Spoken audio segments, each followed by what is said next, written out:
What is up, my friends? Welcome back to another video. And today, let's talk about cadences, the power of cadences, why we want to use cadences, and why they should be like our secret weapon in a way.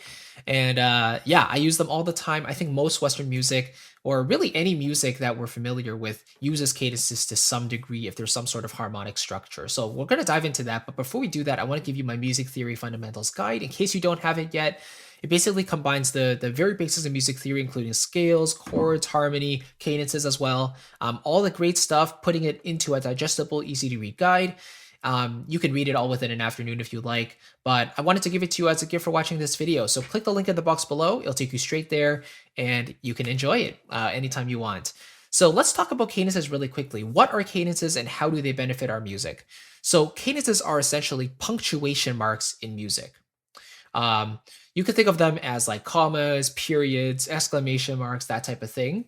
And so in everyday language, when we would speak using, those punctuation marks, in music, it kind of works the same way. There's always moments of tension and there's always moments of release. So usually moments of release and comfortability are represented by those periods and exclamation marks. It's like a finite ending to a sentence or a phrase. Whereas moments of tension are more like, question marks or colons, semicolons, like that type of thing. So let's cover a couple types of cadences in today's video. Specifically 4 I want to talk about, and we could use them in our music anytime. So essentially, a cadence can be as short as 2 chords, or it could be as long as you want, really. Usually like 5 or 6 max, But the first type of cadence I want to cover is kind of like a period, which is the authentic cadence. Basically the 5 chord to the 1 chord. So if we're in the key of C major, the 5 chord is G major and the 1 chord is C major, right?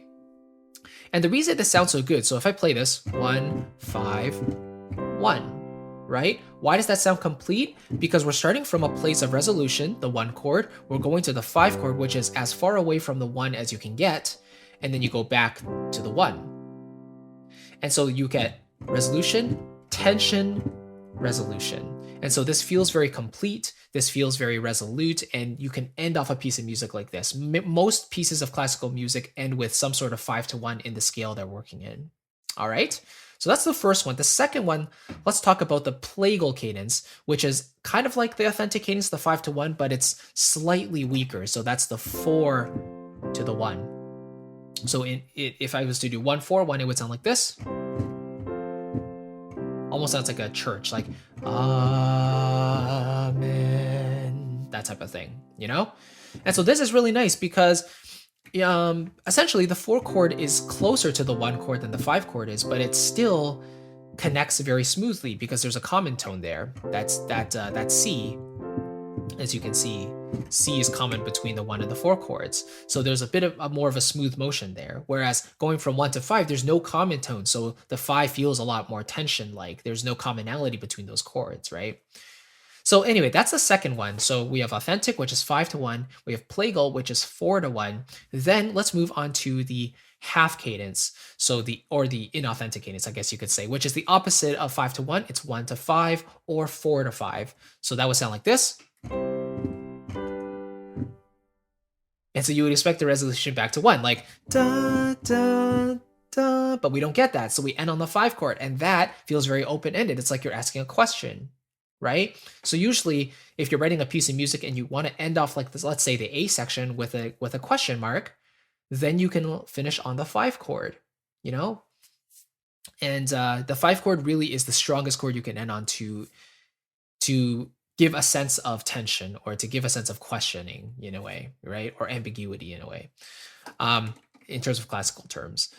And then the 4-5 would sound like this. So if I was to do 1-4-5, it would sound like 1-4-5, and same idea. It's ending on the 5, so it's very open-ended and questioning in a way, okay? And then the last one is the deceptive cadence. And deceptive cadence is when you go from 5 to 6. So if I was to go 1-5-6, it sounds like this. Let's do that one more time.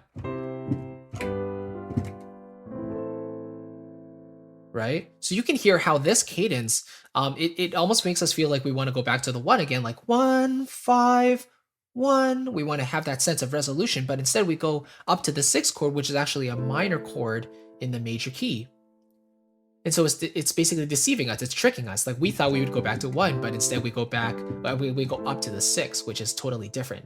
So it adds a twinge of sadness. In a minor key, it's very similar. So instead of going from 1, 5, 1, we get 1, 5, 6. So in a minor key, the 6 is actually a major chord, but it gets the same effect. So instead of going back to a sad chord, you're going up to a happy chord, right? A lot of music does this.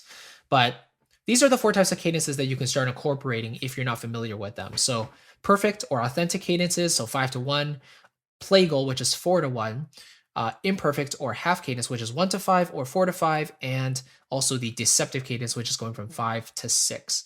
Notice how 3 of these cadences that we talked about, the authentic, the plagal, and the deceptive, those are having some sense of resolution.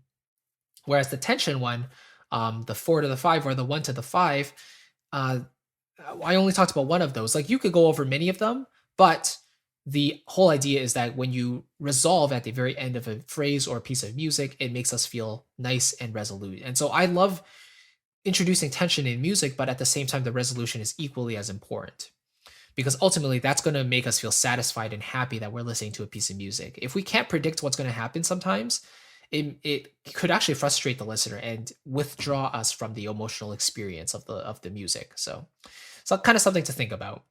Anyway, hope that kind of makes sense. Let me know if you have any questions about these basic type of cadences.